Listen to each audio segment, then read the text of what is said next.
plus casualties here in this 3 days of fighting on a field in Gettysburg that had no strategic value whatsoever. It's just where the armies happened to meet. Okay? So, as we work through this, remember, Jeb Stuart has left Lee blind. He doesn't know where the Union Army is. The Union Army is just really bad and incompetent. They don't know that the Confederates are, well, they know they're in Pennsylvania. They just don't know where they are in Pennsylvania. So we're going to work our way through here on day 1 today. So you should be somewhere that you can see. I've got several stories about day 1. This is July the 1st. And we've got our two leaders here. George Gordon Meade is the Union commander. He's on the left. George Gordon Meade. And Robert E. Lee is the Confederate commander. George Gordon Meade's nickname was a snapping turtle, the old snapping turtle. If you look at him, that's probably why he's called the old snapping turtle. He got those baggy, droopy, sleepy eyes like a snapping turtle. He might fool you. You might think this guy is pretty harmless. We'll go pick up that turtle. It's just a turtle, right? But a snapping turtle, a big snapping turtle, will bite off your fingers if you're not careful. They're pretty mean. So George Gordon Meade is like a mean old snapping turtle. He may look harmless, but he's not. He will fight. So this is the basic lay of the land, all the way up from Fredericksburg, Virginia. If you remember, the last place we talked about was Chancellorsville, right by Fredericksburg, Lee's greatest victory.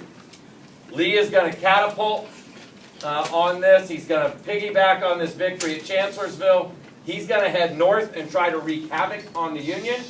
He's going to try to win this big victory up in the north that will break the spirit of the Union. A couple of other things he's got going on. For years, 2 years now, the Confederate Army has been eating the food of Confederate farmers in the Shenandoah Valley. He's going to move them north. He's going to move into Pennsylvania, and the Southern soldiers are going to eat Northern crops in the summer of 1863. He's going to make Union farmers feel the pain of the war, where Southern farmers have been feeling it so far. So you can see the red is Confederate, the blue is Union. And as the Confederates start moving north, so does the Union. Not knowing exactly where the Confederates are, because their cavalry's bad, because their intelligence is bad, but knowing they're headed somewhere up into Pennsylvania. Sometime in late June, Robert E. Lee gets word from a spy that the Union is in Frederick, Maryland. That's about right here on this map. About right here on this map, Frederick, Maryland. The entire Union Army is there. What Lee has done is he separated his army out into 5 smaller armies to go forage and find whatever they can find. What that means is those 5 armies are really small. The Union Army is all massed into one, and they're 35 miles away from the closest Confederate army. If they move right now, they could sweep up and pick off those smaller units of the Confederate armies one by one until the Confederate army is completely wiped out. So Lee sends word out to the men, let's rally, we're all going to meet back up, and we need a meeting point. And the meeting point he chooses is Gettysburg. Why Gettysburg? I don't know, you tell me. When you look at this map, what makes Gettysburg a natural place to meet? In the middle of what? Look at all those gray lines. Those are all roads. And all those roads converge in Gettysburg. It's the easiest way to move troops to a single location. And it just so happened that on July 1st, the Union Army was also near Gettysburg. And there were some clashes in the days before, late in June. But on July 1st, the first Union troops were cavalry troops. There were 2,900 of them. They were being led by a guy named John Buford. And he got to Gettysburg and he recognized why Gettysburg was important. There's high ground there. And high ground is a great place to defend. Early on the morning of July 1st, the first Confederates start moving towards Gettysburg. It's an artillery unit along with some infantry. They've got 10,000 guys. They're led by General Henry Heath.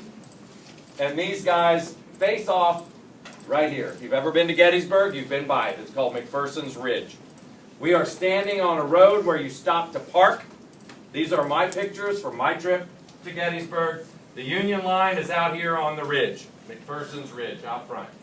The Confederates are going to have to come up and take that high ground. So even with 2,900 troops, Buford is going to be able to hold off the advancing Confederate army for a while. What he's waiting for are reinforcements. The entire Union army is coming up behind Buford. The entire Confederate army is coming in behind Heath. And they're about to have a face-off in this little teeny tiny town.